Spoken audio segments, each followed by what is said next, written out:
반갑습니다. 산골짜기TV 홍건대 목사입니다. 요즘 세상 돌아가는 거 보면은 하나님이 과연 무엇을 하고 계신가? 하나님이 세상을 다스리신다. 온 세상을 통치하신다. 우리는 그렇게 늘 믿고 또 그렇게 선포하고 그렇게 찬양을 해왔는데, 과연 지금 이 세상을 보면 하나님은 뒷짐지고 계신 거 아닌가, 이런 생각이 들 수도 있습니다. 그래서 성경 말씀을 보면서 우리가 지금 현재가 하나님의 뜻이 정확하게 한치의 오차도 없이 이루어지고 있다, 그걸 우리가 깨달아야 되겠고, 그리고 그 이루어지는 과정에 우리가 가장 중심에 있고 우리가 바로 하나님의 목적이다, 그런 내용들을 좀 깨달아야 되겠습니다.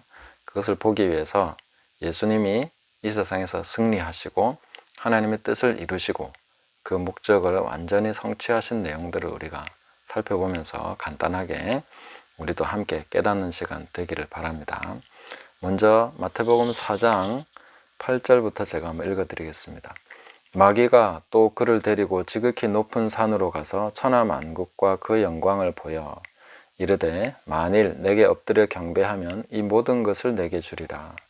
이에 예수께서 말씀하시되 사탄아 물러가라. 기록되었으되 주 너의 하나님께 경배하고 다만 그를 섬기라 하였느니라. 이에 마귀는 예수를 떠나고 천사들이 나와서 수종드니라. 아멘. 자, 마귀가 예수님을 데리고 천하만국과 그 영광을 보여주면서 내게 엎드려 경배 한 번만 경배하면 이 모든 것을 너한테 주겠다, 이렇게 말합니다. 이것은 허언이 아니죠. 어느 안전이라고 없는 말을 하겠습니까? 그러니까 마귀는 천하만국이 자기 소유라고 분명하게 선포했고 선언을 했으며, 또 그것을 자기 마음대로 누군가에게 줄 수 있다, 이렇게 말하고 있습니다. 자, 이 정도면은 세상이 다 마귀에게 장악당한 상태지 않습니까? 거기에 대해서 예수님은 달리 그 말이 틀렸다, 거짓말 하지 마라, 이렇게 말씀하시지 않습니다. 다만 마귀의 요구 중에 엎드려 경배하면, 이 부분에 대해서 분명하게 말씀하시죠. 사탄아 물러가라. 기록되었으되 주 너의 하나님께 경배하고 다만 그를 섬기라 하였느니라. 그래서 하나님께 경배하라는 그거는 너는 틀린 말이다. 그는 사탄이다, 이렇게 얘기하시면서 물러가라고 하셨는데, 그 사탄이 천하만국이 자기 것이다 라는 선언에 대해서는 예수님이 아니라고 말씀하지 않으신 거죠. 자, 그 상태에서 예수님의 사역이 시작됩니다. 천하만국이 다 사탄에게 장악당한 상태. 자, 그 상태는 어떤 상태일까요? 그 시간에 산을 내려와서 세상을 두루두루 살펴본다면 사람들이 다 사탄 숭배하고 있을까요? 그런 현장은 보기가 어려울 것입니다. 그냥 자기 삶을 살아가고 있고 우리가 알고 있는 그런 역사가 진행되고 있습니다. 그런데 사탄에게 장악당한 세상인 것이죠. 세상이 바로 그렇다 하는 것입니다. 그렇게 우리가 이해를 해야 됩니다. 그래서 그 안에서 예수님을 받아들이는 사람이 한 명도 없는 거죠. 그 상태에서는 아무도 예수님을 받아들이지 않습니다. 그 하나님 나라가 이제 침노하기 시작하는 그 첫 단계가 바로 여기서 예수님께서 시작하시는 것입니다. 마귀에게 경배하지 않으므로, 오직 하나님만 경배함으로, 하나님과 나, 하나님과 우리, 여기서부터 하나님 나라가 시작되는 것이고 하나님의 세계 경영, 세상의 판도를 바꾸는 일을 시작하시는 것입니다. 그래서 예수님은 한 알의 밀알이 땅에 떨어져 썩으면, 죽으면 많은 열매를 맺는다, 이렇게 말씀하셨죠. 예수님이 한 알의 씨앗으로 오셨고 그 씨앗의 삶을 살아가시면서 이 세상에서 썩어 죽어서 수많은 열매를 맺도록 그렇게 하시는 과정입니다. 그게 바로 하나님의 세계 경영에, 세상의 판도를 뒤집는 역사라는 거죠. 그걸 우리가 알아야 됩니다. 마태복음 13장에서 한번 또 넘어가서 보겠습니다. 1절부터 한번 읽어보겠습니다. 9절까지. 그날 예수께서 집에서 나가사 바닷가에 앉으심에 큰 무리가 그에게 모여들거늘 예수께서 배에 올라가 앉으시고 온 무리는 해변에 서 있더니 예수께서 비유로 여러 가지를 그들에게 말씀하여 이르시되 씨 뿌리는 자가 뿌리러 나가서 뿌릴새 더러는 길가에 떨어짐에 새들이 와서 먹어버렸고 더러는 흙이 얇은 돌밭에 떨어짐에 흙이 깊지 아니하므로 곧 싹이 나오나 해가 돋은 후에 타서 뿌리가 없으므로 말랐고 더러는 가시떨기 위에 떨어짐에 가시가 자라서 기운을 막았고 더러는 좋은 땅에 떨어짐에 어떤 것은 100배 어떤 것은 60배 어떤 것은 30배의 결실을 하였느니라. 귀 있는 자는 들으라 하시니라. 마가복음 4장 13절에서 말씀하신 건 뭐냐면 너희가 이 비유를 모른다면 너희가 이 비유를 알지 못할진데 어떻게 모든 비유를 알겠느냐. 그래서 이 비유가 가장 핵심적인 비유라는 것을 말씀하셨고 이 비유를 이해해야 다른 하나님의 말씀에 들어있는 모든 비유를 알게 된다는 거죠. 그 기초가 되는 말씀입니다. 아주 중요한 거죠.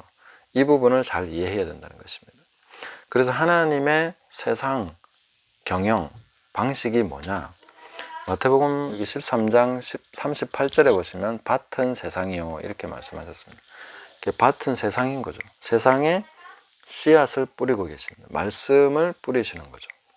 그 말씀에 떨어지는 환경이 가히 좋은 환경만 있는 것이 아닙니다. 길가는 마귀가 와서 뺏어가는 환경이고 또 흙이 얇은 돌밭은 말씀에 떨어져서 잠깐 받기는 받지만 핍박이나 환난이나 이런 것 때문에 또 말씀을 뺏겨버리는 것이고 또 가시떨기는 그 말씀이 자라서 열매 맺지 못하도록 기운을 막는 세상의 염려와 재리의 유혹 이런 건 좀 어떤 환경이 이제 지금 현재 우리와 비슷하죠. 자유로운 것 같지만 그러나 끊임없이 집요하게 하나님의 말씀이 열매 맺지 못하도록 그렇게 유혹하고 또 염려로 짓누르고 하는 이런 방식이 이루어지고 있다는 것입니다. 이제 좋은 밭, 옥토에는 하나님의 말씀이 떨어져서 열매를 맺는다. 그럼 결국은 농부가 씨를 뿌리는데 씨를 뿌리는 목적은 단 한 가지죠. 그 열매를 거두기 위한 것이죠. 열매를 추수하기 위한 것입니다. 그것이 바로 세상이 지금 하나님께서 경영하시는 방식이라는 거죠. 하나님이 원하시는 것은 딱 이겁니다. 하나님의 말씀을 받아서 열매 맺는 사람들이 나타나는 거죠. 그게 바로 세상의 목적입니다. 그게 바로 하나님 나라가 지금 이루어지고 있는 방식입니다. 우리는 이 세상에 악이 없어져야 된다. 이 세상에 악한 제도와 이런 부조리와 불공정과 이 정의롭지 못한 것이 사라져야 된다. 그것이 하나님 나라가 임하는 거라고 생각합니다. 그러나 그런 방식으로 하나님 나라가 임하지 않는다는 것을 우리는 성경을 통해서 알아야 됩니다. 자, 그러면은 하나님이 그냥 악이 준동하도록 가만 놔두시는 겁니까? 그건 아니죠. 하나님은 가끔씩 악을 쓸어버리시는 듯한 그런 역사들을 하십니다. 근데 그것은 그 하나님의 세상 경영의 주된 목적이 아니라 그것은 하나님의 말씀이 열매 맺어야 되는데 열매 맺지 못하도록 하는 환경이 너무나 나빠져서 도저히 이렇게는 놔둬서는 안 되겠구나. 그때는 하나님의 손을 쓰신다는 거예요. 그게 뭡니까? 성경에 너희가 감당치 못할 시험당함은 허락지 않으신다. 내가 감당이 안 되는 거예요. 하나님 말씀대로 살아가려고 하는데 도저히 이런 환경에서는 살 수가 없습니다. 그냥 죽는데 뭐 다 죽어버리는데 어떻게 말씀대로 살겠습니까? 다 굶어 죽어야 되는데 어떻게 말씀대로 살겠습니까? 모두 다 그냥 뭐 그런 식으로 다 그냥 이렇게 잡혀가고 이게 너무 흉악하면 그게 안 되기 때문에 하나님께서 그건 허락지 않으신다는 겁니다. 그렇게 하나님이 개입하시는 거죠. 그런 개입은 있습니다. 그러나 이 세상이 악이 깨끗이 청소되고 완전히 뭐 이 세상이 그냥 하나님의 공의와 정의만 그냥 있는 그런 상태로 하나님이 개입하시는 것은 아니다. 그걸 오해하면 안 된다는 것입니다. 그래서 우리는 하나님의 말씀이 내 삶에서 열매 맺는 것을 항상 사모해야 되는데, 그걸 위해서 마태복음 5장으로 다시 넘어가세요. 38절부터 42절을 제가 읽어드리겠습니다. 또 눈은 눈으로 이는 이로 갚으라 하였다는 것을 너희가 들었으나 나는 너희에게 이르노니 악한 자를 대적하지 말라. 누구든지 내 오른편 뺨을 치거든 왼편도 돌려대며 또 너를 고발하여 속옷을 가지고자 하는 자에게 고도까지도 가지게 하며 또 누구든지 너로 억지로 오리를 가게 하거든 그 사람과 심리를 동행하고 내게 구하는 자에게 주며 내게 꾸고자 하는 자에게 거절하지 말라. 자, 쭉 다른 말씀도 다 있습니다. 근데 이제 우리가 가장 좀 이렇게 극명하게 볼 수 있는 말씀이 이겁니다. 우리가 지금 하나님의 말씀이 내 안에서 열매를 맺어야 된다라고 할 때에 우리는 어떤 환경에 있으면 열매를 맺느냐? 하나님 말씀이 어떤 환경에서 열매를 맺습니까? 내 오른편 뺨을 치는 사람이 있는 환경에서 열매를 맺는 겁니다. 그리고 내 속옷을 뺏어가려고 하는, 고발해서 뺏어가려고 하는 정말 희한한 사람들이죠. 그런 사람들이 있는 환경에서 또 억지로 나한테 오리를 가게 하는 그런 부정의한 짐을 부과하는 그런 억지로 나에게 뭔가 노동을 시키는 그런 환경이 있을 때에 이 말씀이 열매 맺을 수 있는 거죠. 그러니까 세상의 악이 다 없어져 버리면 말씀이 열매를 맺지 못한다는 거죠. 실제로 그렇습니다. 내 오른편 뺨을 치는 사람이 없는데 전 세계를 다 돌아다녀도 아무도 내 오른편 뺨을 안 치면은 어떻게 왼편을 돌려대겠습니까? 돌려댈 수가 없는 거죠. 고발하고 속옷을 뺏어가려는 사람이 없으면 어떻게 고도까지 줄 수 있는 기회가 있겠냐는 거죠. 그래서 하나님의 세상을 경영하시는 방식은 세상의 악을 완전히 제거하시는 방식이 아니라 그 안에서 너희가 열매 맺어라. 그래서 하나님께서 만약에 그 날들을 감화하여 주시지 않으면 모든 육체가 구원을 받지 못한다. 육체를 가진 인간으로서는 한계가 있으니까 하나님께서 그 감당치 못할 시험 당하는 것은 허락지 않으시기 때문에 그걸 제어하시고 다스려 주십니다. 그러나 완전 깨끗하게 청소가 돼서 이제부터 그냥 말씀대로 살면 다 칭찬해 주고 말씀대로 살면 모든 것이 다 잘 되겠네. 하나님 섬기는 것이 너무나 지극히 보편적이고 100% 다 그리스도인이 됐고 이런 식이 되는 것이 하나님의 세상 경영 방식이 아니라는 겁니다. 오히려 억울하게 뺨을 때리는 사람이 있는 세상이라는 거죠. 내 속옷을 뺏어가려는 사람이 있는 세상이라는 거죠. 나를 고발하는 사람이 있는 세상이라는 거죠. 내가 예수님을 믿는다고 욕을 하는 부당한 대우를 하는 그런 세상이라는 거죠. 그래야 거기서 감사하고 열매를 맺지 않겠습니까? 말씀대로 살 수 있지 않겠냐는 거예요. 그래야 말씀대로 살 수가 있습니다. 내 원수를 사랑하라. 원수가 없는데 어떻게 원수를 사랑하겠습니까? 그래서 세상은 원수지고 막 억울하고 분노하고 막 찢어지고 막 상처받고 그런 것입니다. 그래야만 말씀대로 살 수 있으니까. 주님 말씀이 그렇게 말씀하셨으니까. 말씀대로 사는 게 정말 땅끝까지 나가서 복음 전하는 그거 아닙니까? 너희는 가서 모든 족속으로 제자를 삼으라 했지 않습니까? 맞습니다. 모든 족속으로 제자를 삼아서 어떻게 하라 했습니까? 아버지와 아들과 성령의 이름으로 세례를 주고 내가 너희에게 분부한 모든 것을 가르쳐 지키게 하라. 그럼 예수님이 분부한 모든 것이 뭡니까? 내가 전도만 하면 끝난 것입니까? 예수님이 분부한 모든 것을 가르쳐 지키게 해야 됩니다. 그럼 뭡니까? 산상수훈으로 다시 돌아와야 되는 거죠.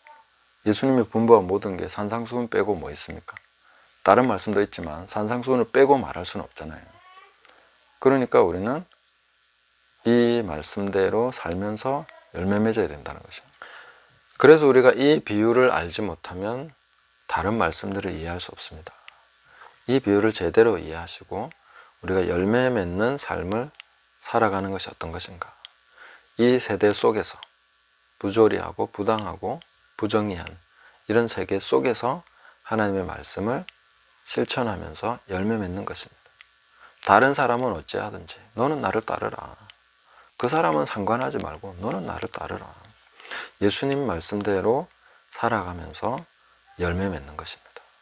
끝까지 그렇게 가는 것입니다. 그래서 우리가 그 부르심을 성취하는 것입니다. 그렇게 가는 것입니다. 그럴 때에 하나님의 경영, 세계 경영의 목적이 이루어진 것입니다. 그게 바로 목적입니다. 그래서 우리가 하나님의 세상 경영의 중심에 있다는 것입니다.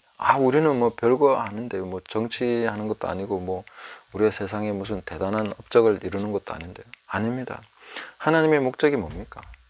지금 내 오른밤을 치는 사람이 있는 그 환경에서 왼편을 돌려대는 그 사람이 열매 맺는 거니까 그 사람을 세상의 중심으로 보고 계십니다. 그게 바로 세상이 존재하는 목적인, 밭이 있는 목적입니다. 밭이라는 세상이 존재하는 목적은 한 사람 한 사람의 그리스도인이 그 말씀대로 순종하여 열매 맺도록 지켜주는 것입니다. 대한민국이 존재하는 목적이 뭡니까?